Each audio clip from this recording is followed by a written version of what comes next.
the government. It loves you and wants to keep you safe and well. It even wants to make paying taxes, fines, and court costs easier for you. How? Well, you'll need to meet your Strawman. He was born the same day you were. He looks like you, has the same name, and lives in your house, but you never knew he existed. You will have even paid his parking tickets or taxes. The worst part? He's been dead from day one. From every birth certificate, a legal personality, or legal fiction, is created with the same name to confuse little old you into thinking it's you. So, there is a human you and a paper you, or as it's commonly known, a strawman. So when it seems like government officials, court clerks, or the police are speaking English, they aren't. They're speaking legalese, designed to make you agree to verbal and written contracts without even knowing about it, all spun from Black's Law Dictionary. For example, when the police say, "Do you understand?" you'll say, "Yes." What they are really saying is, "Do you stand under our authority?" Oops-a-daisy, you just created a verbal contract with them. Oh, you clever government. Did you know that whenever you register something, you are handing over title to the person you register it with? That's right. Whenever you register something with the government, they assume it belongs to them. Registered your car? Super! Now you are the registered keeper of your vehicle, and the government can crush it when you don't pay your, strawman's taxes. Expecting a new bundle of joy? Well then, you need to register your little darling with a birth certificate. Then they can start the process all over again and create a new strawman for your little one. Isn't that great? So when Junior grows up, he'll be able to generate revenue just like you have. When you notify on your baby by signing the birth certificate, your child becomes a ward of state, and if the government doesn't like what you're doing, they'll assume it's okay to take the child away, or make new rules for things they don't like. Not enough school? Smacking your child? Shouting too loudly? Then it's off to social services for the little one. When you get a bill, it's sent to you, but belongs to your strawman, not you. That's why bills, fines, and summons start with Mr., Mrs., or Ms. Sometimes you'll see your surname in capitals, just like on a gravestone. That's because your strawman is dead, and just a silly piece of paper, created before you could comprehend or even consent to it. When you go to court, you represent your strawman, so you, the human, take on any costs, fees, taxes, and fines involved for the strawman. The human you doesn't even need to pay them. But you made a contract with the court by appearing on behalf of your legal personality or strawman, just like the government knew you would. Confused? Well, don't worry. The government doesn't want you to know anyway. If you knew, you'd stop paying things like council tax and parking tickets. Because when you go to court, you are representing your strawman. You are you. A lot.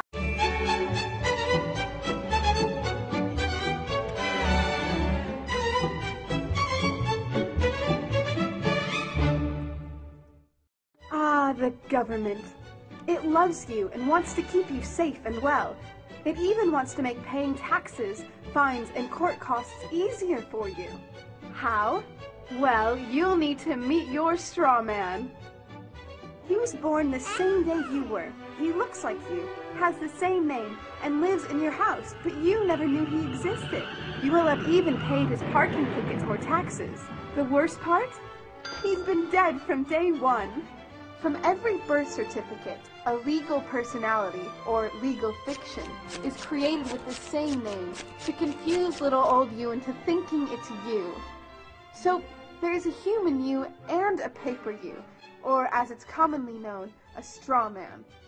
So when it seems like government officials, court clerks, or the police are speaking English, they aren't. They're speaking legalese, designed to make you agree to verbal and written contracts without even knowing about it, all spun from Black's Law Dictionary. For example, when the police say, "Do you understand?" you'll say, "Yes." What they are really saying is, "Do you stand under our authority?" Oops-a-daisy, you just created a verbal contract with them. Oh, you clever government. Did you know that whenever you register something, you are handing over title to the person you register it with? That's right. Whenever you register something with the government, they assume it belongs to them. Registered your car? Super! Now you are the registered keeper of your vehicle, and the government can crush it when you don't pay your, Strawman's taxes. Expecting a new bundle of joy? Well then you need... Just a means to get around. Okay. So, transport, let's take it apart. Transport. Everything in this world is based on this Admiralty jurisdiction. It's all to do with the high seas, vessels, ports, and all of those laws are all basically laws and jurisdictions that come from England originally and are copyrighted, I believe, to the Bar Association or something like that in England. So once you move over the seas, it falls into Admiralty jurisdiction. So when you go into some of the courts and you see flags that have, like this trim on them, this gold trim, you're actually in an Admiralty court. So it becomes something like the high seas here. Now, transport is the transfer between two ports. So what are we transferring here? What are we transporting? Usually, people. Yeah, we're actually transporting people. The people themselves are the goods, they're the cargo. So the vehicle or the vessel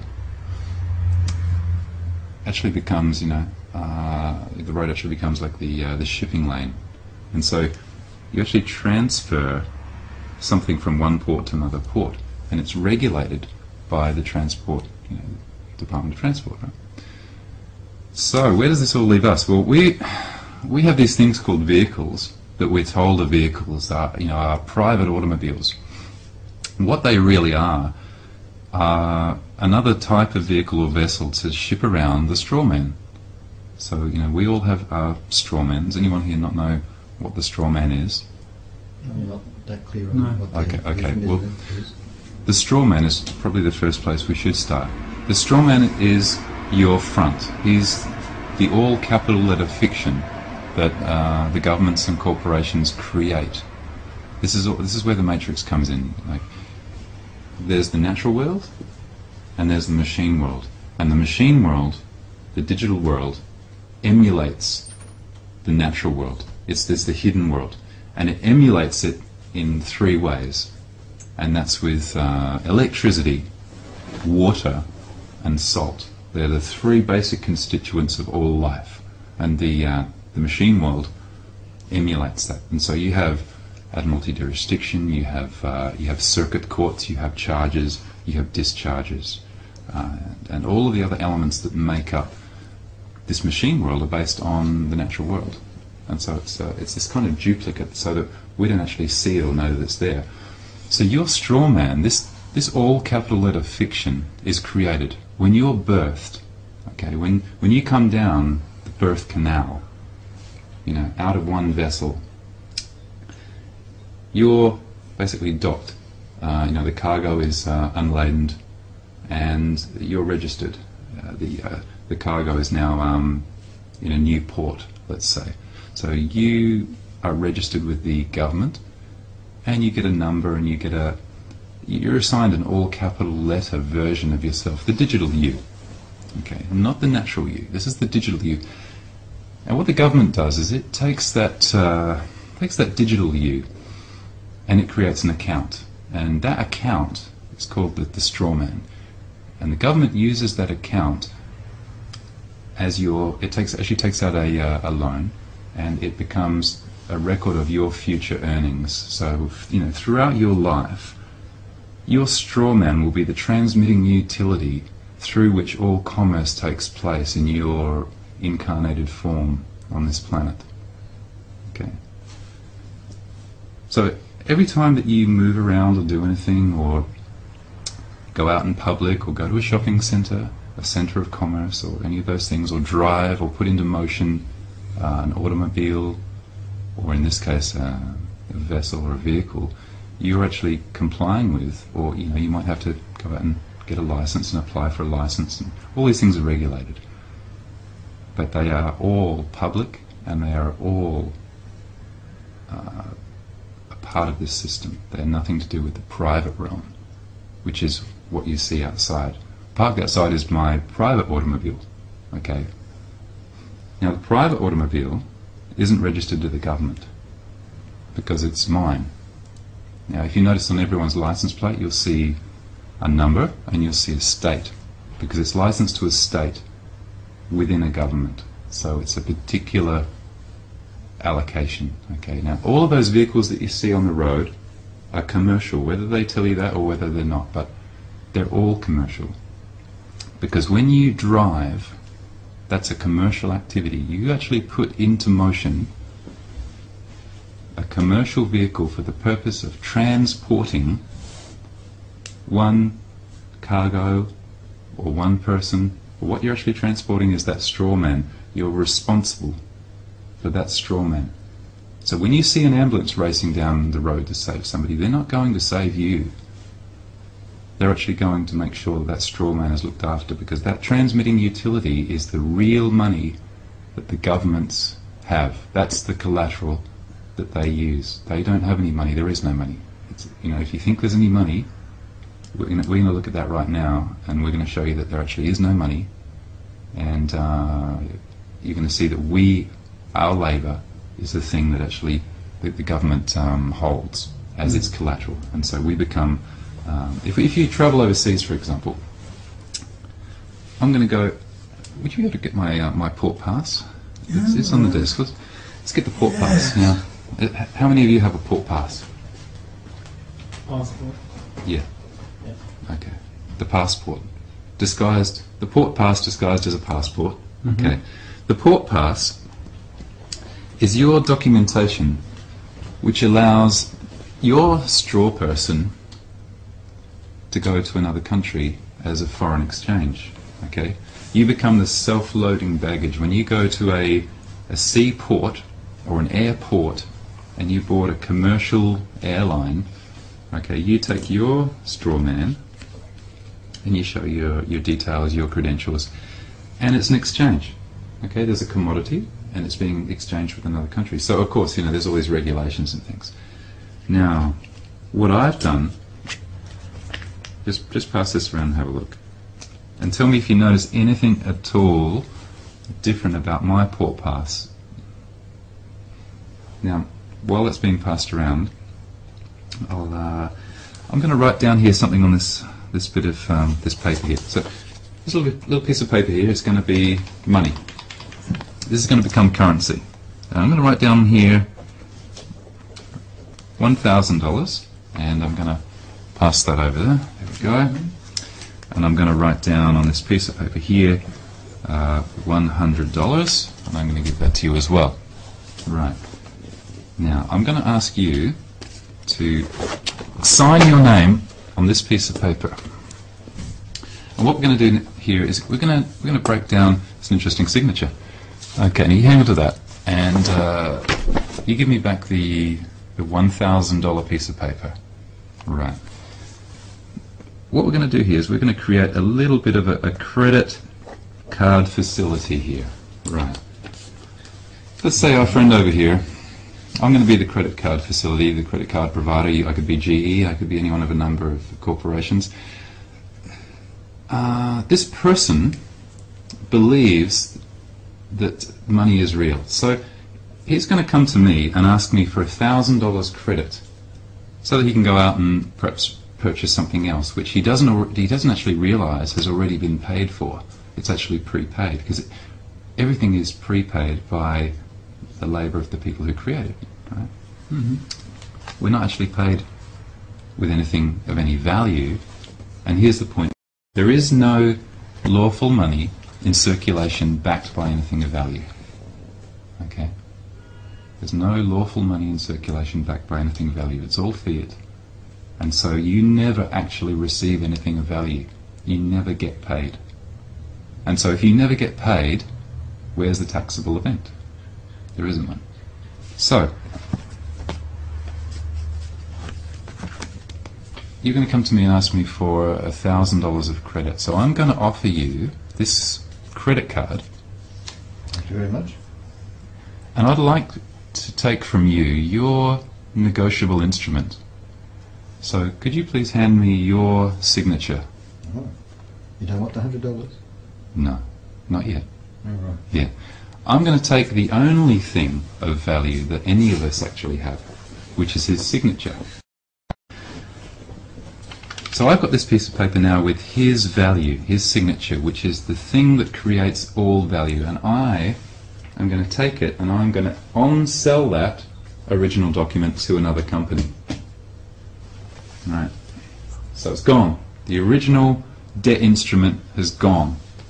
And they're going to give me back whatever. They might give me $800. Okay, but they just bought his so-called debt. Now, what did you get? You got 1,000 credits. Ones and zeros on some computer somewhere. Okay. It didn't come out of my pocket. I just punched in some numbers on the computer. Okay. I didn't actually go and get any gold and give you something like that of any value. I just punched in some numbers on the computer. So the debt's settled. I don't have any bank balance problem or anything like that. Okay, so my debt's gone. I don't actually hold the original debt instrument anymore, so I don't really have any right to ask you to repay me that 1,000 credits. But I'm going to. Okay, so could you give me back the 1,000 credits, please? Wouldn't I get my signature back? No, not at all. Do you ever get your signature back when you sign a contract or something? Well, in some sense of being unobligated to pay any more interest or anything to do with that debt, yes. Well, once the interest has been paid, But without being ornery, you can have your... Sure. So I'll take back the 1,000 credits that I gave him. Now, I'd also like a little bit extra for my time. So can I have the $100 that I've just written out there for you as well? Do you mind if I have that? Do you really have to have it all? Sure, yeah. I really need it all. What if I tore it in half and only gave you 50 back? I like money. I like money, so I'll take it all. So I really shouldn't be cantankerous. I should just give it back to you. Yeah, because that's what It's we the do. right thing to do. It's the right thing to do. Yeah, You that's should, because otherwise I'll have to send you like a. Bad credit. You'll never be able to. You'll get like a bad credit rating if you don't give me that. Problems. So I'm going to hang on to that. Okay, now they've got your signature, and I've got this $1,000 back. What have you got? Probably about 500 Pepsis. Okay, and where are they now? Mostly gone, I guess. Yeah. So They're sort of being distributed amongst friends and Did children and stuff. do you have anything now of any intrinsic value that represents the original amount? Not in concrete value, but I've probably got a lot of goodwill from giving away lots of Pepsis to people. Sure. Okay. So as you can see, what's actually happened here is that not only have I not had the right to ask for that money back, I've taken some more what you would call real money. I actually took $100 of his real money. Okay. And so what you see here is the fiat money system going on. Okay, so we don't actually receive anything of value. So when you get taxed, there's no taxable event because you haven't received anything of value. Even if you went out and bought a motor car, let's say you got paid, you got your paycheck, and you went out and bought a motor car. You say, well, I got a loan and I went out and bought a motor car. Now what happens? You go and try and sell that motor car now. How much are you going to get for it? Probably less than half of what, less, yeah. Yeah, I mean, the minute you drive out that car yard, if you drove it back in and try to sell it to them, there'd be at least $2,000 off the price, at least. Okay. It'd be more because there's no intrinsic value, and also that vehicle is already prepaid for. Doesn't have any value. Okay, so what you see there is the basic thing of what happens every day. We hand around all these pieces of money, and it only takes the International Monetary Fund to say, okay, the value of that is nothing, and it's not backed by anything. So it's not backed by gold. So Well, it's way more evident when you get a home loan, you just go on internet banking and it just appears there from nowhere. Where did that money come from? Where does it come Exactly. from? Yeah. Doesn't all the money the banks have to be backed by gold in the Federal Reserve? No, not at all. It's fractional banking, so they can lend up to, was it 90% more? So for every dollar they can lend out 9. They only have to keep 10%. Yeah, they only have to keep 10%. That's the fractional banking. Yeah. So no, there's not enough gold in the world to support all of the debt that's in the world. So everyone is bankrupt. All of the governments are bankrupt, and it's all just a big game at the moment to see, you know, how bankrupt they can become before the house of cards falls down. Yeah, it's a very scary thing. And I actually think that 2008 will see the end of the US dollar, because they are so far in debt, so many trillions of dollars in debt, that they can never, ever, ever recover. So what they do is they take us, or moreover, they actually take our straw man, and they own us. So they own us. And that's why they can do what the hell they want. That's why we are not allowed to complain. People always talk about rights. You know, I've got the right to do this, I've got the right to do that. What are my constitutional rights? You know, that's bullshit. None of that exists. None of these rights actually exist, because we've given them up, and we gave them up when we agreed to be the straw man. So how did we agree to be the straw man? Now you'll notice on mine. Did anyone pick up Yeah, the all rights reserved. Okay. I'm the agent All right. for the all capital letter fiction known as the straw man. You'll notice this all capital letter version, not of my name, because if this was an all capitalization of my name, it'd still be my name. What this is it's an all capital letter legal fiction trademark that I own that happens to look like my name. Very important. And I am the agent for it. Now, it could say Pepsi Cola, it could say McDonald's, and I would be the agent for it. And I actually do own a trademark which looks like my name. And so it can be very confusing for some people. Now, I'm going to show you one other thing here. Here is my bank card. Now, pass that around and have a look and see what the name is on that. And don't read it out, because I'm Agent J tonight. But you'll notice the letters TM after it. Okay. Now, most of us, when we get a credit card or a bill or anything like that, we're asked to sign our name to it. So we do.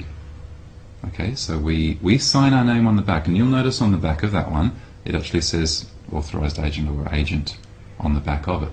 Okay, because I'm signing as the agent for the fiction. I'm not the fiction. Okay, I'm not Pepsi Cola. Okay, I'm not McDonald's. And neither are the people who own it. So I own the straw man. Okay, and that's very, very important. And that's the thing that we all need to do, is we all need to become the agent for the straw man rather than the straw man itself, because then we take away the liability. We actually put a fictional entity between us as natural flesh and blood beings and the machine, because the machine only recognizes all capital letter legal fiction trademark corporations or corporate souls. We're all corporate souls. Now, does anyone here have a credit card or any other thing on them, any other identifying piece of corporate stuff? If you have, just lay them out on the floor there, and we're just going to have a look. I'm not going to read them, we're not going to mention anyone's names here. I just want you all to see exactly who you are. Whatever you've got, lay them all out there. Let's have a look at them. Joey, collecting, accumulating. Oh my. Okay, so let's have a look here. We've got an all-cap fiction. Okay. Now, what you've done here, every time that you've signed your name on one of these cards, you have done what's known in the legal world as enjoining. And you'll probably hear that in the courts a lot, enjoining. And by signing your name, You've agreed to be the all capital letter legal fiction. So you become responsible for it. You are now licensed. That's your license. So you have the capacity to drive a commercial vehicle and to transport other entities, because that's what you are. You're an entity. You all are entities, believe it or not. Okay. This is corporations law. It's if you get out the Corporations Act and have a good read of it, that's where all law comes from. It's all in there. Okay. All that stuff applies only to corporations. Now, I decided to challenge the taxation department. So I put together a very, very well-researched 20 questions and went along to the head of the taxation department. And he could only answer 3 of them. Okay. And basically, he hadn't read the Corporations Act, thought that it was irrelevant. And so I said to him, well, if I was to actually come along and sign up and you know, become a business, what would be my, you know, what would I become? And he said, well, you know, you would become a sole trader. And that's a really interesting term, you know, sole trader. And what that generally means, and he didn't know this, but in the Corporations Act, a sole trader is a member organisation of a securities exchange. That's the definition. Okay, stock exchange. A member organisation of a securities exchange. So when you become a sole trader, you actually sign up and you get an ABN number and you get a tax file number, and your all capital letter fiction will be registered, and if you sign your name to it, you enjoin and you become, and that's how you become liable for tax. That's how they get you, because corporations are liable to tax. Okay, you can't tax a natural flesh and blood being, because there's a hierarchy. For those who believe in a God or the universe or whatever all that there is, that all that there is creates us, and we create governments and we create legal fictions that create laws. There's a hierarchy system, and the way that this is structured is that one of those things can't step above the other one. We can't step up and tell the universe or God or whoever created all this stuff what to do. Same, a government or a fiction can't step up and tell a natural flesh and blood being what to do, but it can tell another entity. And so, in order to get us into control, into subversion, the governments must get us to become an all capital letter legal fiction.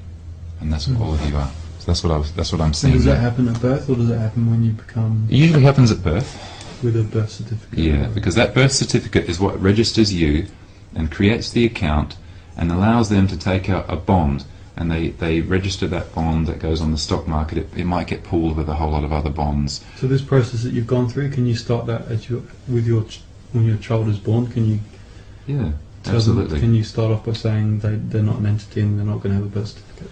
Well, one of the things we're going to look at tonight is argument, because argument is part of this system called honour and dishonour, and this whole kind of like weird legal system that operates under 4 basic premises, and the first one is called silence. Okay, and silence is dishonourable. Okay, that's dishonour. You have the right to remain silent. They're telling you that you have the right to remain silent. Now, perhaps as an entity you do, right? But there's an assumption there. Now, if you stay silent, silent is a dishonour. When you dishonour the court, what happens? They throw you in jail, or bad stuff happens, right? Number 2 is argument. Okay, argument is also dishonour. You can't argue with the policeman. You can't argue with the judge, right? Because it's dishonourable. That's where it splits. Number 3 is acceptance. I accept what I did. I take full responsibility for my actions. That's honourable, okay? But it can get you into trouble. Sure, because then you become liable for everything that you do. And in the legal world, you don't want to be liable for all of this fictitious stuff. So we have number 4, which is the It's the acceptance. It's the conditional acceptance. There it is. Conditional. Okay. So we have conditional acceptance. I accept what you're saying for value and consideration upon proof of claim. Bang. So let's say you're the judge. Okay. We go into this fictitious Alice in Wonderland court, and there's a charge. So here we are. We're in a circuit court, and there's a charge. Okay, because at the moment the court is dead. So get this right. The court is dead. It cannot move, and a court has to move in order to do anything, right? And so when you go into the court doesn't actually have any jurisdiction over you, and not many people realise that. Okay, they've been given a summons or a present. Okay, they've been given a presentment to come along and appear. But what happened? You know, you went out to the mailbox, and there was a letter, and on the letter it looked like your name, but was it really your name? It was actually addressed to the all capital letter legal fiction, wasn't it? And so you opened that letter, and in opening the letter you accepted that you are the all capital letter legal fiction. You enjoined again, because it's illegal to open another person's mail, right? So you opened it up, and here's a summons, and you know it might have this all capital letter legal fiction that kind of looks like your name written on it, and you go, oh shit, looks like I've done something wrong and I'm going to have to go to court on this day. So you turn up at the court, and okay, you can be the judge today. What would be the first thing the judge would say to me if I was sitting in the courtroom? Could be a myriad of things, I'm not sure, because it would depend on the circumstances. What would be the very first thing I've that... been to a court. And ask for your name. Yeah. State your name. Yeah. Oh, yeah, right. That actually, probably the first thing they would Like on do... TV. Yeah, the first thing they would probably do is to ask you to stand up. All rise. Okay. Please stand. Mm-hmm. And if you conform with that, you give up your rights instantly. You become subject to their jurisdiction of this fictitious court, because you've given away all of your natural common law rights just by doing what the judge said to do without any argument or anything like that. So the judge says, you know, please stand, and everybody stands, okay, and that's it. He'll then ask you for your name, because that's the important thing, because what he's actually reading is the presentment. And so he's looking at the all capital letter legal fiction, and he's saying, Mr. Anderson, you know, please state your name, you know, and you say, Mr. Anderson, and that's it. He's got you, because you've then become the legal fiction again that's on his presentment. At that point, he can do whatever the hell he wants to you. So by not standing and not saying anything, if one actually showed up at a court, What would happen? what are the implications of that? If you didn't stand up, you would actually... And refuse to say anything. Sure, that'd be number two. That'd be number two here. That would be argument. Or it could be silence. If you sat there and did nothing, that'd be dishonour. Okay, you'd be And the implications of being dishonoured or in a dishonouring situation could be quite... very bad. Seemed guilty. Yeah, this is not a position you want to be in, okay? You don't want to be dishonouring, you don't want to be silence, because silence is tacit agreement. Okay, silence is agreement in law. It's an assumption, yes, but silence is agreement. Mm. So is there any other... I'm just trying to see what other... Well, I've never been in this situation, so I don't know. Sure. I've Well, only seen it on TV, but if that's what somebody we're... did not stand up, Yep. and when they were asked the question to identify themselves, if they spoke, not remain silent, spoke, but challenged the court system there and then, Mm-hmm. and could come up with enough arguments to sort of be meaningful, Mm-hmm. to challenge what the judge was saying, and because of an understanding of what you're actually trying to relay to us at the moment, Mm-hmm. looking at the bigger picture in that, and defending themselves, well, no doubt any sort of resistance from people would also be taken into account by laws or whatever. Sure. And the judge would have some sort of recourse of action. But I mean, what sort of situations could an individual resort to actually directly challenge exactly what you're saying. All right. Well, I'll go into not that falling exactly. into the trap of actually being part of the system. No, because it is a Yeah. trap. Those two things, silence and agreement, silence and argument, okay, are the two tools that he will use to try and get your I think jurisdiction. what I'm trying to say is, can you put where you've got to now in the discussion and everything is great. It's all in theory though. Mhm. Could you give us practical examples of how this is actually Sure. expressed? Ask me my name. Agent J, what's your name? Your Honour, I shall give you my name upon proof of claim that you have established jurisdiction over the matter pending. Good. Okay. Or, I shall give you my name upon proof of claim that there is a controversy before the court. Right. That would be really throwing it back in the face of the judge. Sure, Yes. it's the hot potato thing. He's thrown the hot potato at you, and you just pass it on back to him. Because at that point he doesn't have jurisdiction, right? And so, what you just said then, what does it actually mean in layman's terms? What that means is that I will do what he's asking me to do, because you have to do what the court asks you to do, because you're in Alice in Wonderland. Okay, so you have to do something. You can't be silent, and you can't argue. So you're left with conditional acceptance, which is your remedy. It's your private remedy, right?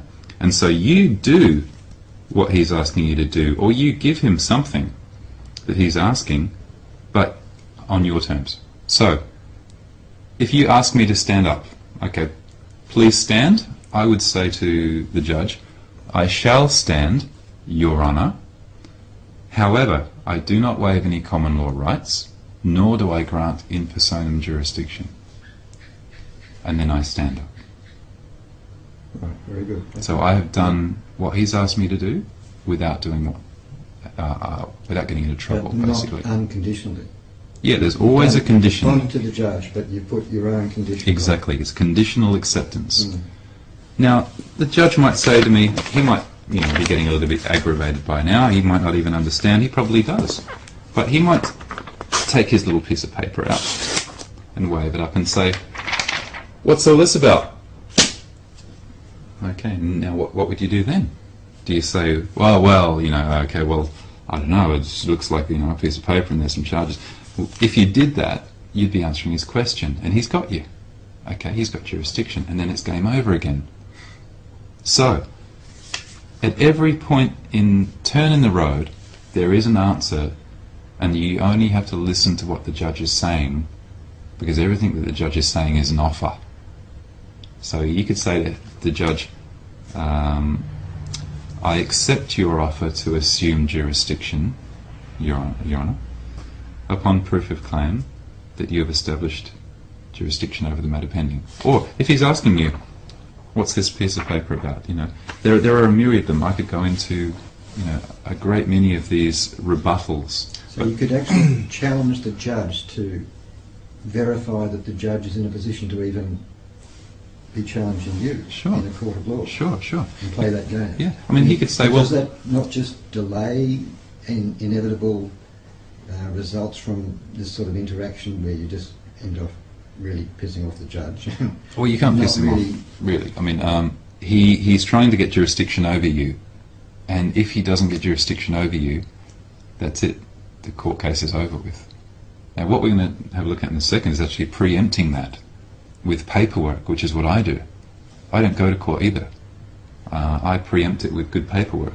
So when you get your presentment in the mail, I either send it back as incorrectly addressed mail fraud, return to sender, or if I decide to open it, perhaps as the agent for the all capital letter League of Fiction, I will actually write a letter and take it into the register of the court. Okay, with my 2 lines.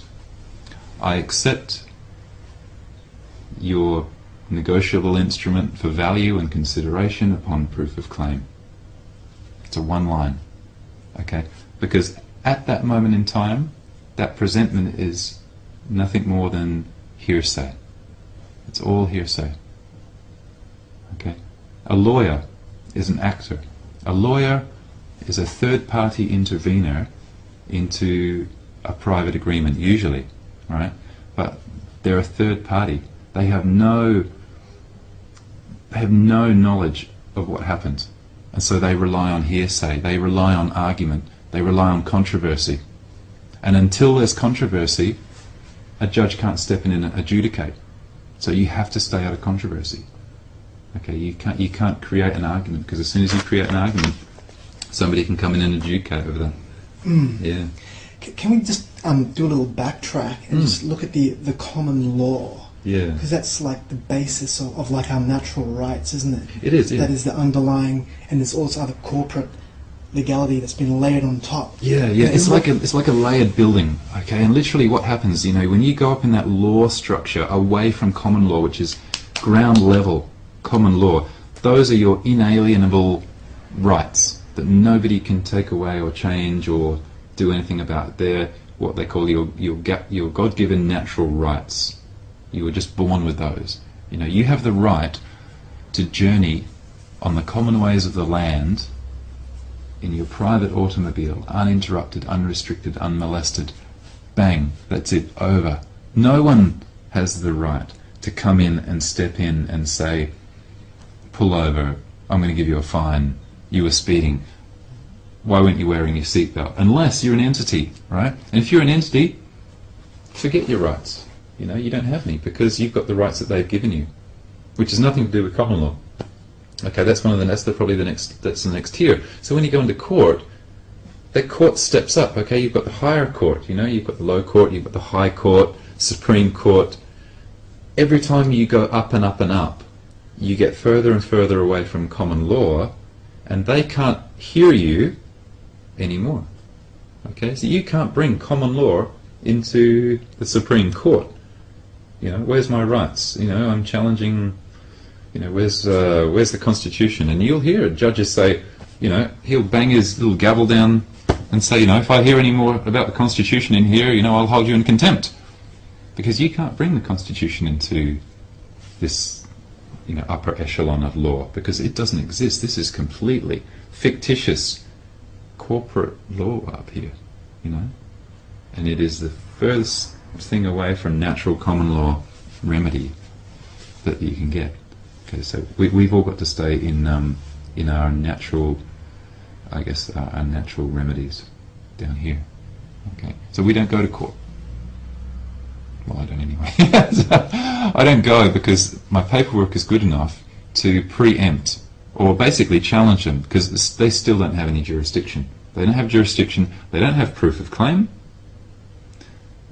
Could you prove that I was here tonight? If I was to punch you right now, would you have proof?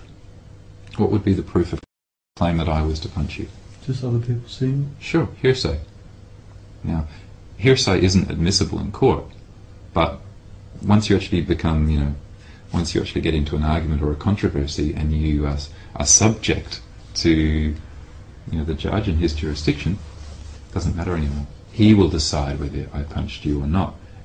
If I didn't punch you and I went to jail, it would be a misjustice, right? So say an injustice. So just say, for instance, there was a policeman at the door, you punched me, Yeah. he just grabbed you, chucked you in the back of the paddy wagon, Sure. took you straight to the... Yeah. So you would put these things into practice in law the next day or something when you're in court. Sure. Well, he'd probably take me in and the lock me up. policeman was a witness and you saw everything, you could still do what you're saying in court. Yeah, well, for a witness to even be heard, there'd have to be a court case, and there wouldn't be a court case if there was no jurisdiction. Okay, so, you know, again, when you went in, even if you went into the court, you know, if the judge couldn't get jurisdiction over you, that would get thrown out. Yeah, because it's all hearsay. And you've put this into practice? Yeah. On what? A number of, yeah, more than one occasion, and in more than one situation. Yeah. So I actually had to. They tried to get me to go to court for a long time for traffic, what they called traffic violations. And every time I challenged the police and challenged the courts, and every time I won, because there was no proof of claim. They were saying that I was speeding, and I remember when the pirate came up to me, you know, when the pirate first tried to board my vessel, and, you know, said, you were speeding, and I asked him, I said, was I? And what would you say? You know, most of us go, oh, I'm sorry. Bang. We enter the argument. We enter the controversy. But I don't. I actually take away the presumption. Okay. Oh, was I? So it comes back to him to prove that I was. Well, look at my black box, and he shows me this thing, and I say to him, well, that's a nice box you've got there. Because he's trying to get me to agree. He's trying to get me to enter that controversy. And so in the end, he starts to write out stuff. Well, give me your name. And I said to him, well, I'll give you my name upon proof of claim, but there's controversy here. And he said, well, did you know that I can just take you and lock you up? And I said to him, yeah, well, that's called force. Okay? Or a threat. Or a threat. Okay? And that's what pirates do. And all of you have kind of like grown up in the era of electronica, so I mean, a lot of you would know Laurie Anderson. You know, in the 80s, she had a song called "Oh Superman," and there's a great line in that which says, "When justice is gone, there's always force," and that's true, because if I feared anything, which I try not to fear anything because fear is obviously an attractor for bad stuff. So if I feared anything, it would be force, because I fear ignorance. Because every time that I've sort of been in a situation where I've had to be approached by these law pirates, they don't understand what I do, because they're not taught that, and they're not taught it for a reason. Or if they are taught, they've forgotten it, or they're not allowed to know about it. But essentially, they have their set of rules, because they're policing the person, the fiction, the corporation.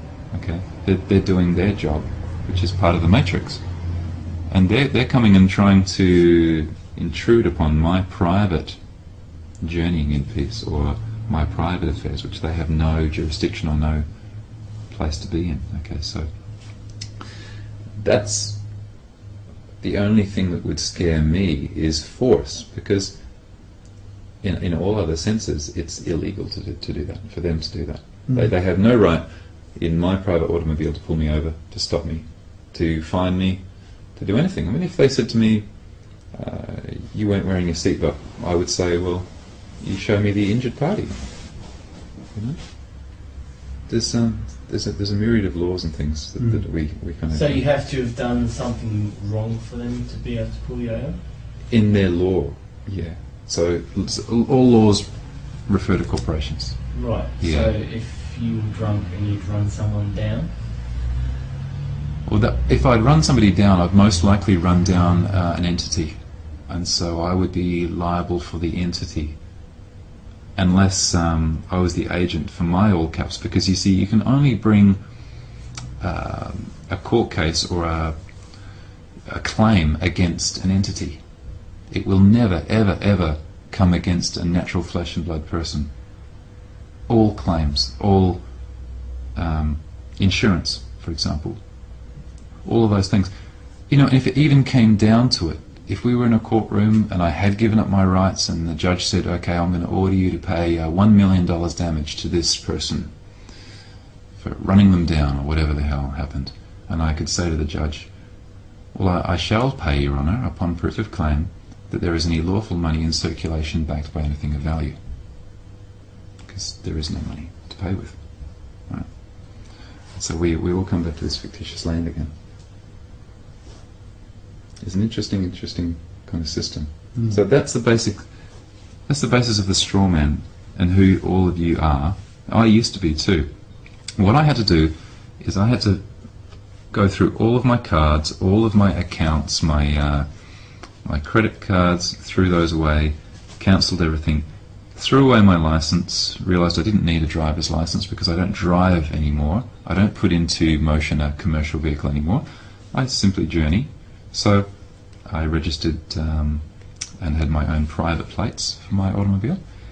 And anything that I had to actually do business with or use my transmitting utility, my straw man, say if I wanted to get an account with electricity or a telephone or something like that, right? You need a transmitting utility. And the same with the bank. You have a bank account.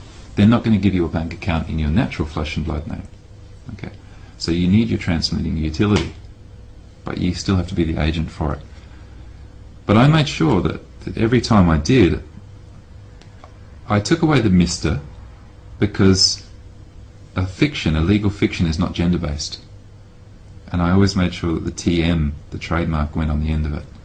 And so I slowly, bit by bit, reassembled all of my cards. And when it came time to get a new port pass, I made sure that I put the all rights reserved, agent signature on there. And they weren't going to give that to me. It took me an hour of talking to convince these people that was my signature. I was surprised that it literally didn't take you years. Yeah, well, I was in there for a couple of hours organising the passport, and when it came time for them to actually accept my signature, that's what took an hour. Where they say, sign here, and I signed, and that's when the trouble started. And what were they saying to you? You can't do that, you can't sign like that. Then they actually went out and researched my past passport from years ago, and said, you didn't sign like that before. So I actually had to say to them, whose signature is it? It's my signature. I sign how I want. Who tells you or the government who you are? So they asked me for, in the end, they asked me for a proof that I signed my name like that. And so I was able to pull out other documents or other things which I'd gotten beforehand, which are much easier to get, like your library card or something else. And I said, look, that's how I sign my name. I'm the authorised agent for the legal fiction that happens to look like my name. And so they gave it to me. A very, very unique situation to be in. Especially now, because Japan has started to bring in fingerprinting. And they're bringing in fingerprinting and America to completely enjoin you with the Strawman. Okay? Because when you go and, they take your photo, they put the fingerprints on there, it runs through the machine, and up comes the all capital letter Mr. blah blah blah blah. That's you.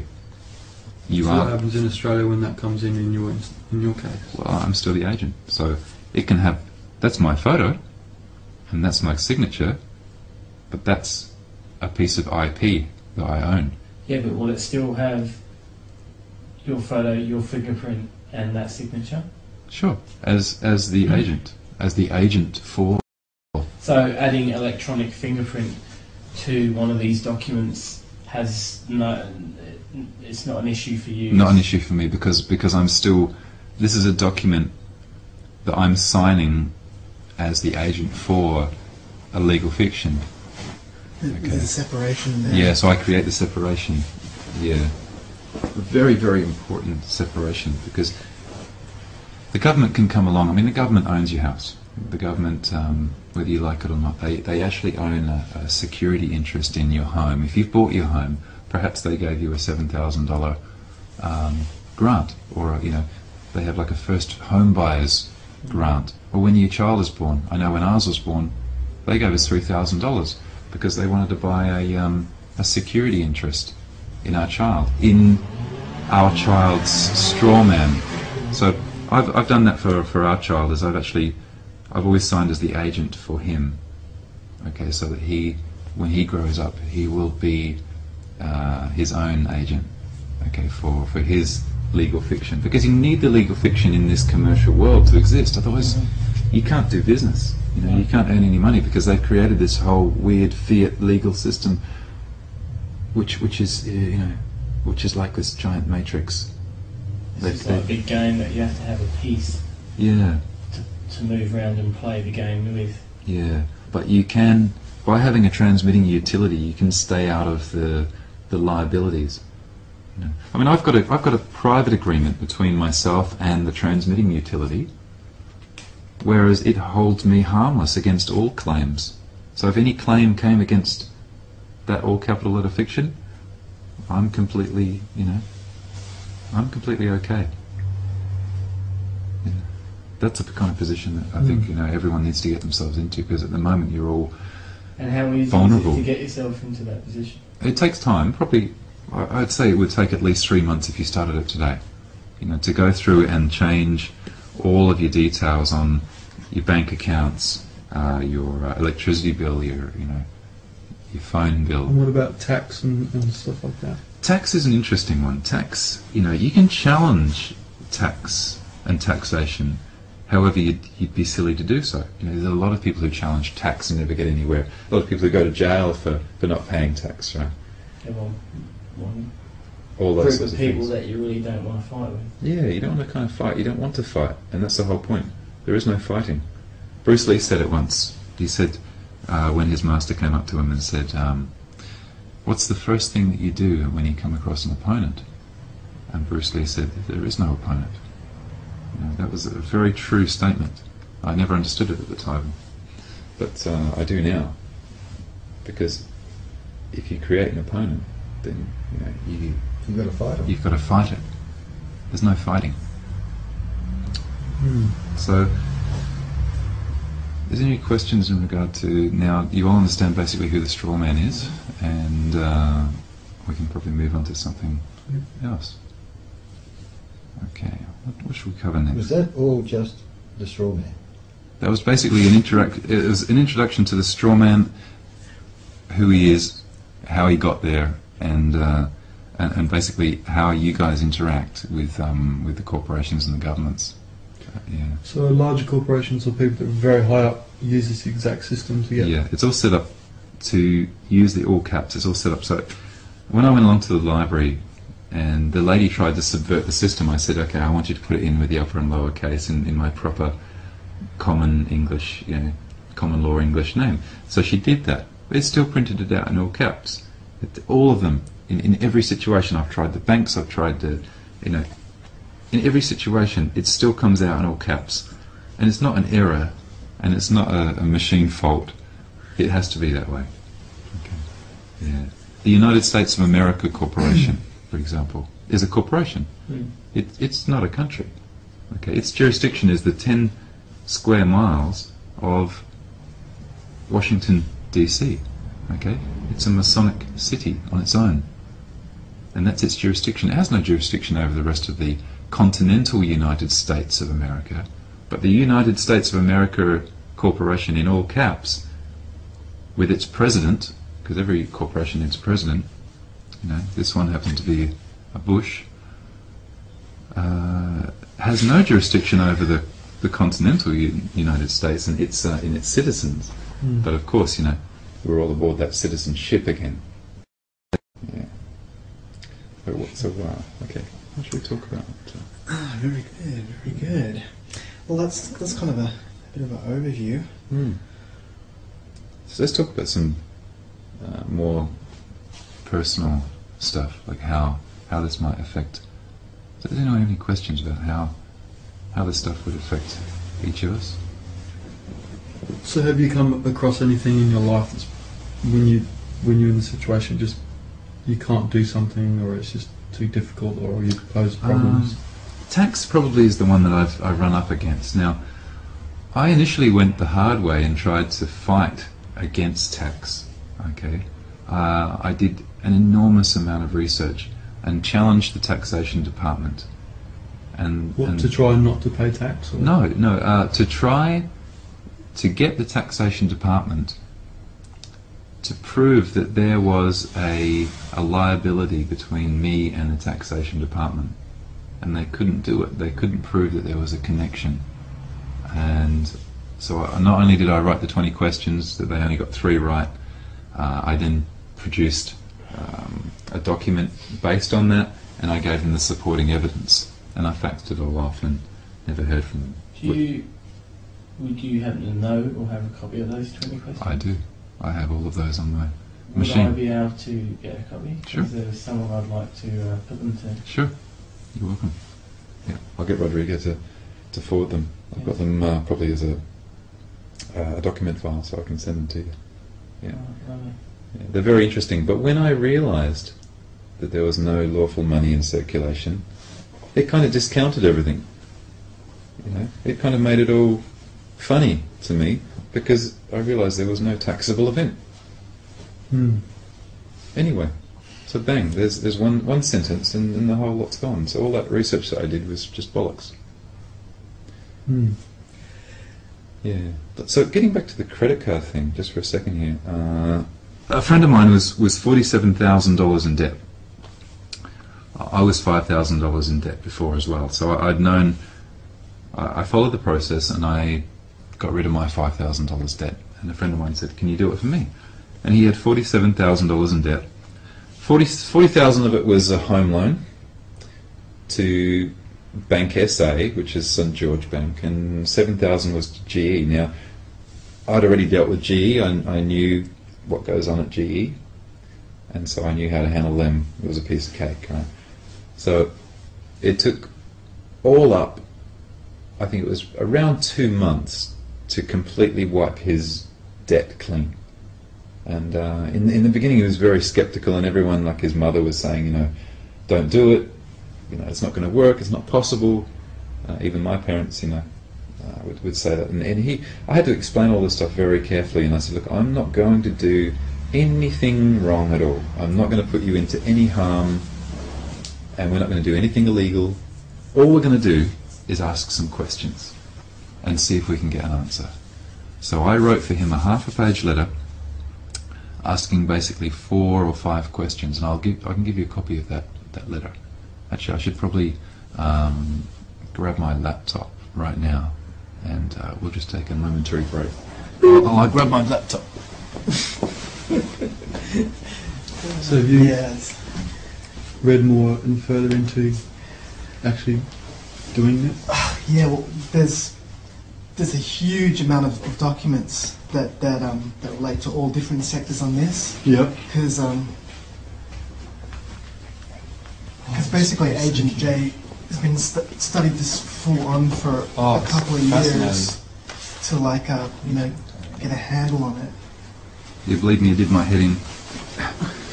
So did someone introduce you to this? Or? Yeah, Tristan actually introduced me to this, and he sent me, interestingly enough, he sent me this this document.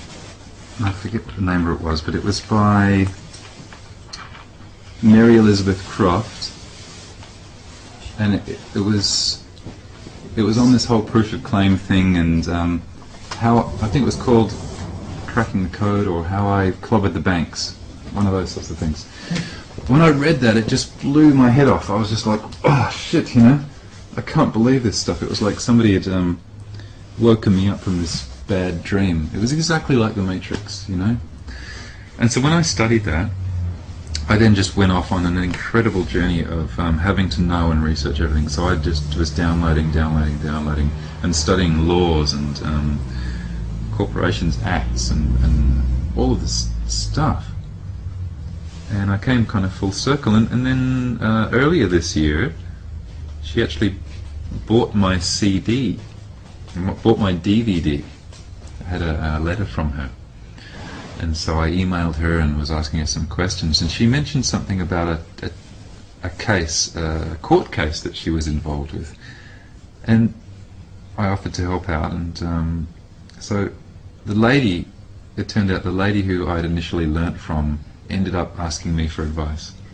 And so I ended up giving her some stuff that she didn't know about to help her out with her court case, which was about proof of claim and things that she didn't know about. So that was really cool, because she'd been doing it for 30 years. Now, because there was something on a current affair, I can't remember, it sounds very, very similar, but they basically had a house and paid council rates. oh yeah, I can tell you all about that one. Yeah, and did they create their own royal family or something with a king and a queen? Or Yeah, that was just kind of a bit of a joke, because you can do that.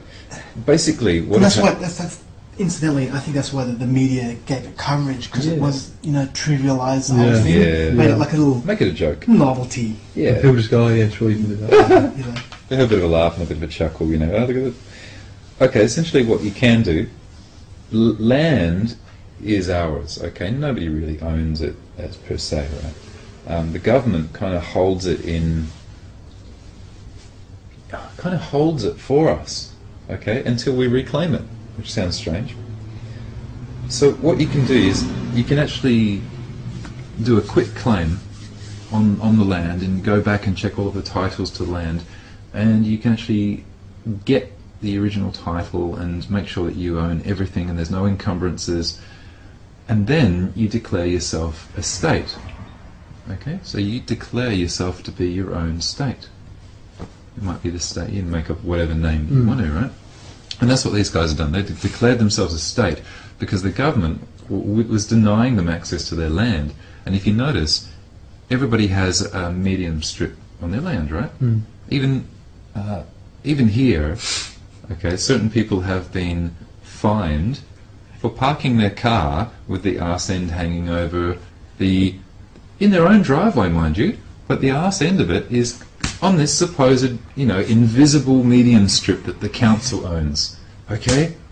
And you're blocking this kind of fictitious, invisible piece of land. And I'm sure that the governments make a median strip so that they control access to your land, right?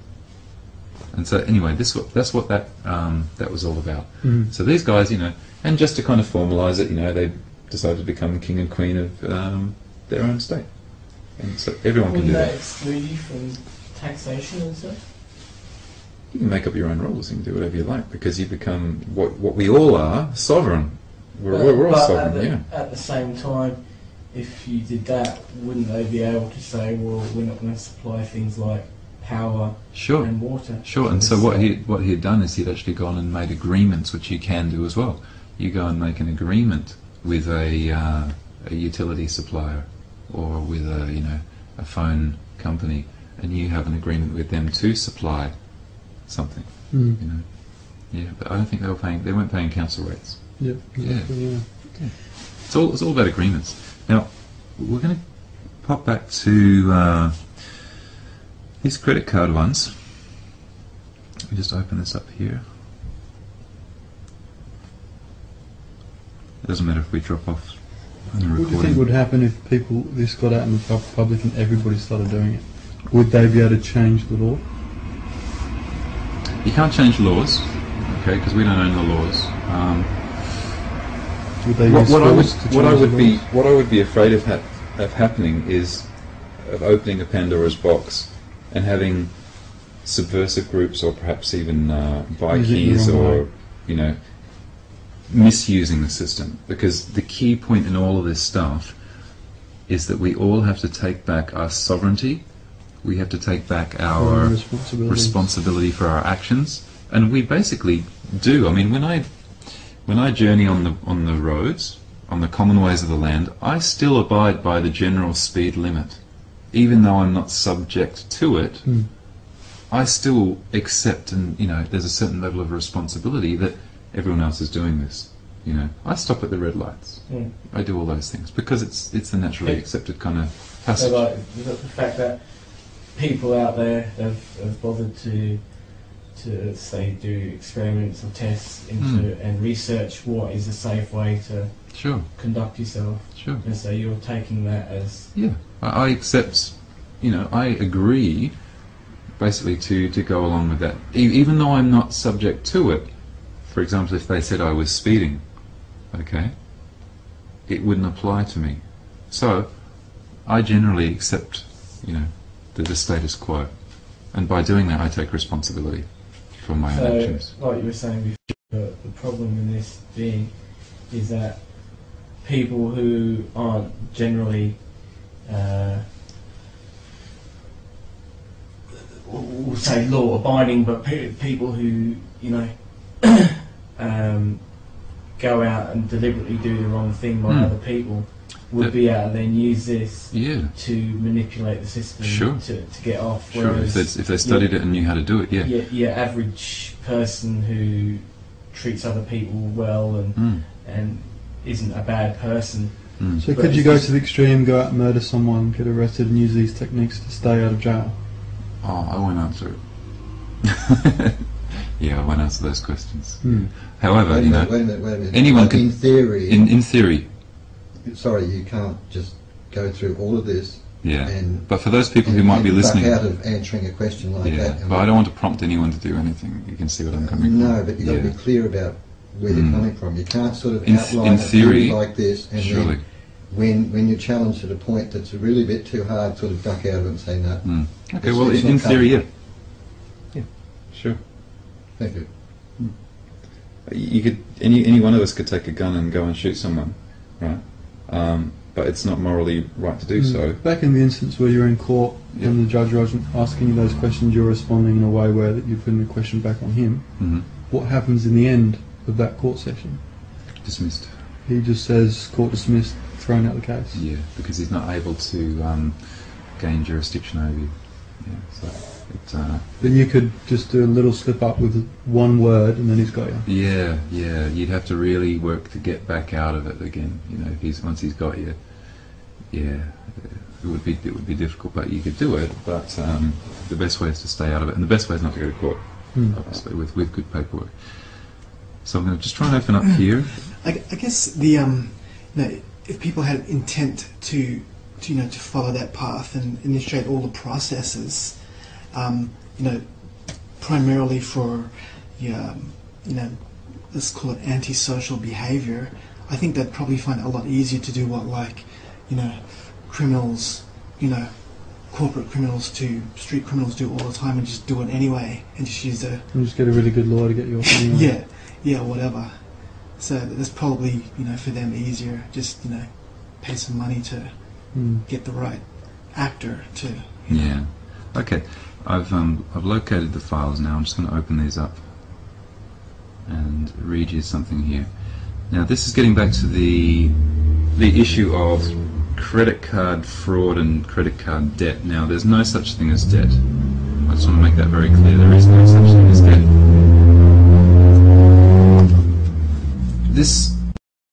This is a notice that I put together for a friend of mine who was in, as I said, $47,000 of debt, and he received back a notice to say that the balance was zero after I'd finished this.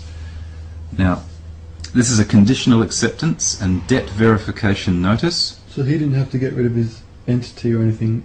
No. He just had to use these letters. I basically acted as his agent. Yeah. And I think we did about 3 or 4 letters. Yeah. So, what I basically wrote for him was this.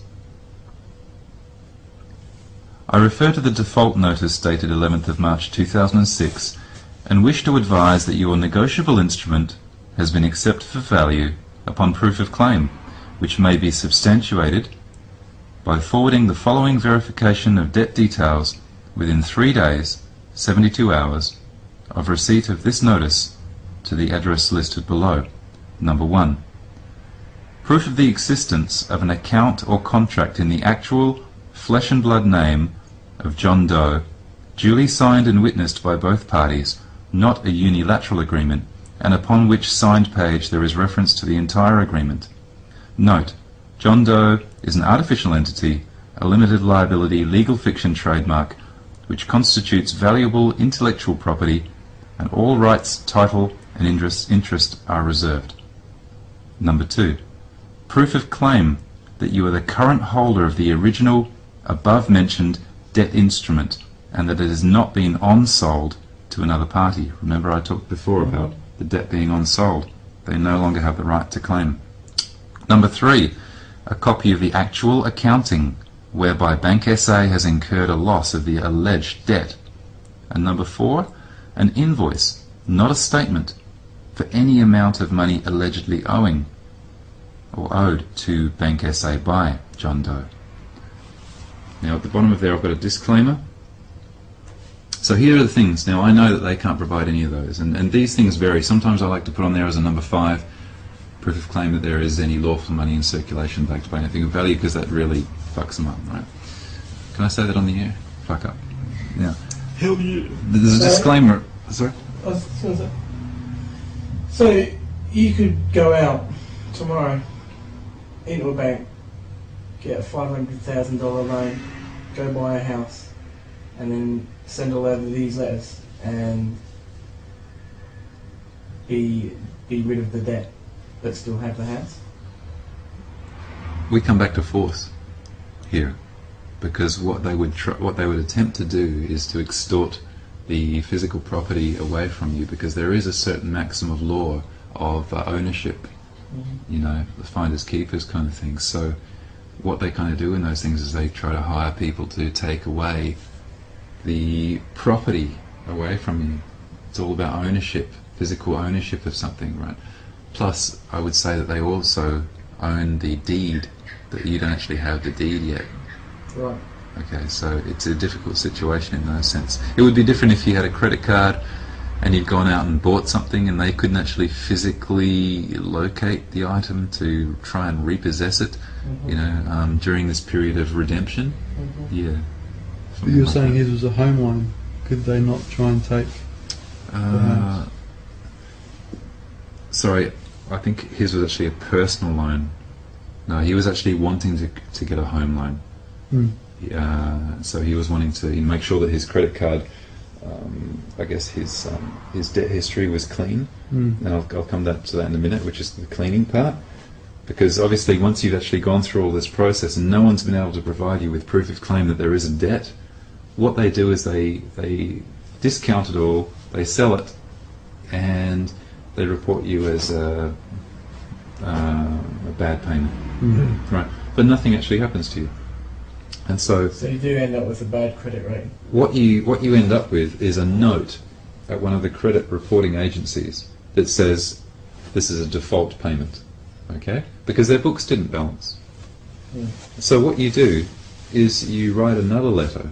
This is the final stage in the cleaning side of this. You write a letter to the credit reporting agency and ask for your credit history, and then you challenge them, okay? Because they have no idea, right? They're not even the third party, they're like the fourth, fifth or sixth party here, so they have no idea of what's right or wrong. So you actually challenge them to provide proof of claim. And if they can't do that, they have to basically correct the incorrect record. And that's how you clean it up afterwards. Okay. And if they choose not to for some reason, they just say no. Oh, so they can't. I mean, even can you challenge them and say, I want to challenge you in the courts and use the same process against them in the court? You don't even need to go to court, actually. There are places you can just sort of go and say, well, you know, this person is reporting. They're not allowed to incorrectly report things like that. Even a debt collector, if you ask them to stop bothering you, and they don't, every time that they bother you and don't provide proof of claim, it's instantly $1,000 fine. Okay, and most people don't know that either. So yeah, it's very interesting. The disclaimer that I put on the bottom of this says, please note, incorrectly addressed mail shall be returned unopened and unread. Any and all correspondence from this point must be by mail only.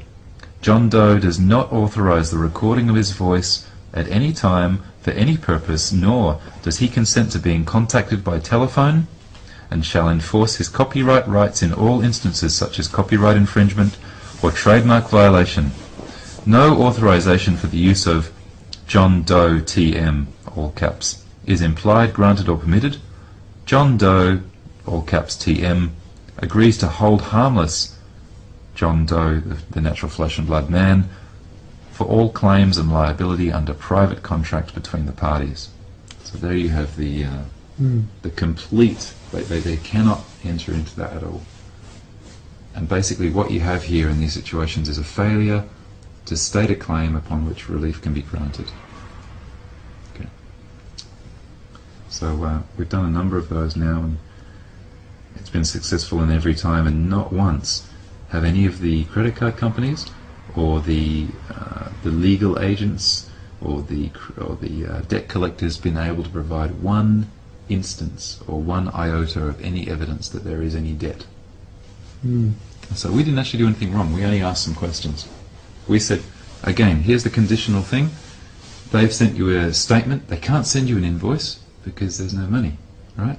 If you ask them for an invoice, they can't do it. So they send you a statement. And you say, okay, well, I'm happy to pay the alleged debt upon proof of claim that there is one. Right? You try and get these guys to provide proof that there is any debt. Forget it. It never happens. And have you got any idea how many people are actually doing this, or I think there's quite a few people in America now doing this.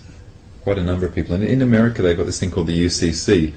And for all those people who are listening in America, which is the Uniform Commercial Code. And you can actually register your strawman using the Universal Commercial Code I think it's the UCC1, and you fill out the forms and you register. Basically everything that you own comes under this filing, this UCC1 filing. It's an agreement which basically states that you are the owner of the right, title and interest of everything that you have, including your straw man. Okay, so they have that system, and a lot of people who are onto this redemption thing are doing it. They're doing it that way. In Australia, we don't have UCC.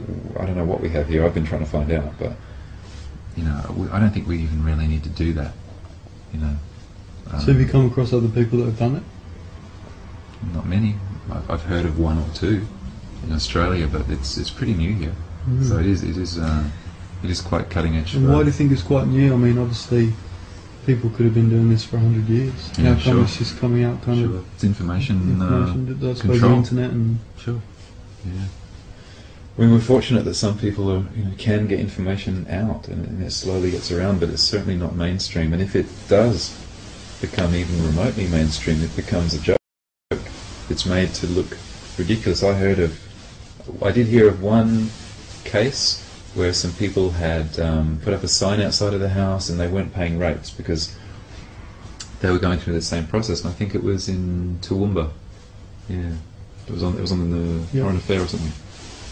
And do you think it's a good thing to get this information out? A good thing, the more people do it, the better, or is it? I do now. More people are aware of it. Yeah, I do now at this particular time because of what's going on with America and the whole. We come into the Bilderberg, the Trilateral Commission, all of the New World Order. We basically whatever people kind of say New World Order and they go, oh, and it's all like George Orwell, right? But there is a New World Order. Absolutely. Yeah, and it's formed by all of these corporations and entities and basically all of the people who run the world.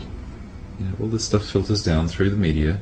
There's only 6 people who run all of the media in the whole world. There's only 6 people, and I've got a map of that somewhere on this computer amongst all the other stuff. But it lists all of the control of the radio stations and the it's very evident, very obvious at the time. Yeah, the newspapers and the print, and the media. So there's only 6 people that actually run that. Filtered through those 6 people. And we probably won't go into the D.L. Abraham stuff or the real New World Order stuff tonight, but that's another really big deep hole that we've been researching into. It's a very, very so at this point in time, I can see that the New World Order's plan is generally population reduction by 80%. That's generally been the consensus of what they want to do. They want to reduce the whole population by 80% by whatever means. Okay, but when they come around to your house and knock on the door, they're going to be taking the straw man away for sure because they can.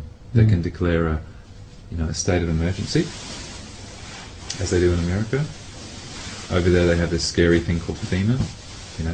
FEMA will come knocking at your door and they'll take you away and put you on a truck and they'll lock you up in a FEMA facility, right? Because they can. Yeah. That's force.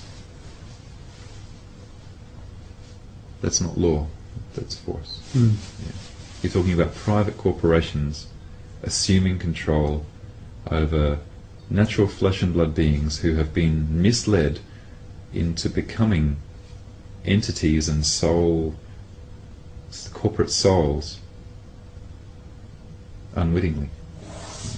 Not even realising it, yeah. What do you think was the sort of the major sort of first of all, these common laws, I mean, when we saw the movie V for Vendetta is an interesting one. And the Old Bailey. Yeah. Are those laws actually held in a repository there? Is that the... No, the Old Bailey in England, I think it's in London, was the place in the old days, in old England, where common law courts were held. Okay, and the Old Bailey is the standing remnant of old law, of the law of the land. And so the Old Bailey has become a symbol in England of where law came from, which I think also came from Rome, right? Because England was kind of founded by Rome. So in V for Vendetta. Now, when I first saw V, I was like, yeah, this is great. Burn down the governments, right? But when I did my research, I actually found out that V was supporting Guy Fawkes. Yeah. Now, in England, they have Guy Fawkes every year, and they burn Guy Fawkes. And why do they burn him? Because he was a Roman. He was actually like a Roman traitor. No, not a Roman traitor, but he was a traitor of England. Okay, he was a traitor of the protesters, the Protestants. Protestant means to protest. Okay, so when you've got the Protestants and the Catholics fighting each other, what you've got is the Roman Catholic Church trying to take over England. Okay, and you've got the Protestants who are protesting against it. Now, in V, he's supporting Guy Fawkes. Now, Guy Fawkes was a Roman Catholic infiltrator into... he was going to blow up Parliament to unseat the Protestants and to reinstall Roman Catholic law. Okay, so what V is actually about is actually a disguise of bringing in this corporate control under the disguise of being against governments. But in fact, in the beginning of the film, he blows up the Old Bailey. Okay, and if you look at the words on the side of it, I can't recall them exactly, but it says something like, you know, upholding peace or common law on the side of the Old Bailey. He blows that up. On the top it's got the lady with the scales of justice, and he blows that up because he blows up, as he says, he's blowing up the symbol of what it stands for, and what that stands for is common law and the reintroduction of this this matrix, you know. And of course, the V was written by the Wachowski brothers, who wrote the Matrix. I mean, these guys, you know, have this symbology right through all of their films. Yeah. So these common laws, they obviously must still be in there, like the oldest law books. Yeah. They're just written in ye olde English or whatever. Yeah, yeah. I'm sure there must be a way to get hold of the original, you know, tablets that were written on. But yeah, the common law, the law of the land, would have been very different, you know. Yeah. So it would be interesting to compare that to what we have now. I mean, when people don't realise how America got to be where it is and what it was doing and what this is all really about. But when America, those 13 states that split off from England, right, and wanted to be their own country, okay, with their own, and manufacture their own money, that's what England was fighting them over, really, was that they wanted to create their own money which wasn't backed by gold. And the people in England at the time said, you know, if you allow a country to do that, they'll take over the world, right? Because they're just going to have... So they can just print their own money, right? It's all printed by the Federal Reserve. Well, they know that England wasn't going to get any tax money from the Americas. Yeah, so it's all that's like what they were going to miss out on. That's what they were defending. Sure. From England's point of view. Yeah, and so you have the War of Independence. Okay, was it 1812, 17? When was the War of Independence? 1776. That's the date that's imprinted on the Statue of Liberty's tablet that she's holding. Okay. The Statue of Liberty, by the way, is actually the Masonic goddess Semiramis, and she's the goddess of war. So the Statue of Liberty has nothing to do with liberty. Okay. She's the goddess of war. So they went from producing money with paper to money on computers, which is even more. Yeah, well, even the money on paper wasn't backed by gold. So England was against that. France joined with America, obviously, against England. So you've got England fighting America, basically over this money creation thing. And it all goes back to Babylonian times, really. It goes back to the time of all the way back to the Jews and Babylon, you know, and the Temple of Solomon. This stuff goes all the way back, because Semiramis was a Babylonian, Amazonian, believe it or not, an Amazon queen. Okay, the triple goddess, the tri-star. You know? She's Columbia. She's, you know, when you see Columbia pictures, she's on there holding her torch. You know, Columbia TriStar. She's the triple goddess. She's the Masonic Babylonian queen at the time of Nebuchadnezzar. And what was the ship that they had in the Matrix? The Nebuchadnezzar. Okay, where were they going? They're going to Zion. Yeah. Who did Saddam Hussein think it was a reincarnation of? You've got to trace all this stuff back to. Yeah, this is all rather mythical and iconic. It is. Yeah. This artificial system that you're outlining and that we're dealing with, if it doesn't exist, whether it's the Matrix or not, humans and society have to interact on some level. What would you suggest to replace it with? What system of organisation and interaction between entities, be it real entities or virtual ones, that should supplant this system? If it's so bad that it needs to be replaced with something, what is the replacement? What would be a replacement? You know why I see all of this stuff happening is because the reason that entities are created, mostly, is to gain an advantage in business.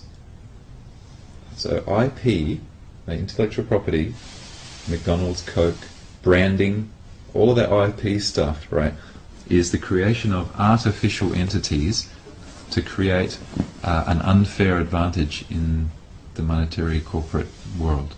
And so what this system does is it's the regulation of artificial entities. And so that world is real. It is real in the sense that it has a life of its own.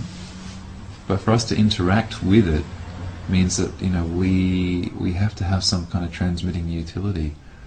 But to replace it, in the old days there was trade, and a lot of people have tried to bring in trade, like barter card and all those sorts of things. They try to bring in a system where there's a fair exchange. I'll give you my sheep for a bushel of wheat, or that they used to have systems of fair exchange. And the only time that taxes and things came in is when you had a liege lord, who owned the land, and he would get you to do labour in his land, and you would pay taxes for the upkeep of things, and it was apportioned. But tax is no longer apportioned; it's become this artificial thing. So if we were to replace it, we'd have to go back. Does it need to be replaced as well? Is another question. Like in my particular case, my whole world and my identity is in my hand right now. I'm not actually disappointed or disapproving of that. I haven't actually. Today was the first day I actually went to a bank and got cash dollars. Yeah. I wouldn't say this year, but certainly very, very many months. Yeah. I run my life through my credit card, my financial life. Yeah. And I'm perfectly happy with that, because I don't have to deal with the cash stuff or whatever. Sure. And most the people fact are. that if I do it this way, the one benefit of it is that every transaction I make is automatically recorded. Yeah. I don't have to account for anything personally. I don't have to use cash. I don't have to deal with the fact that I do or do not have actually cash on me or whatever, as long as my bank account's got a certain overhead in it. And mainly, all of those transactions are recorded, so when it comes time to actually deal with tax and stuff like that, the paper trail's already there. Yeah. I don't have a great sweat about anything. I don't have a great problem with anything. I can appreciate everything that you're saying, but personally I actually don't really have a great problem with the current system. So the system, and it's very easy. If anything, I would somewhat object to actually spending the extra amount of overhead that I would have to invest in to fight against it, as you would be. I don't want to spend 3 months actually changing my identities, because the ones that I've got, I'm actually perfectly happy with. Sure. Well, it does cause. So in other words, that's what I'm saying. What if you look at it would on be a a reasonable thing to replace the You don't know, you can keep situation? your perfect system that you're using and that works for you. Yeah. You look on a bigger level with multi-corporations that are lending out your money at 90%, and the corporations are getting bigger and stronger, more control, and we're staying stuck and happy where we are using our credit cards. We're stuck in a position down here, and this system could be replaced and be more fair, will there not be the laws sort of benefit them and they're getting richer and bigger and the kind of thing? And taxing your money, like the government actually taking tax away from you and saying that it's using, this is the funny thing, and people kind of get up on their high horses sometimes and say, well, you know, the government uses my tax and, you know, it builds roads and all that sort of stuff. That's bullshit. We build the roads. The people build the roads, right? They don't use the tax money.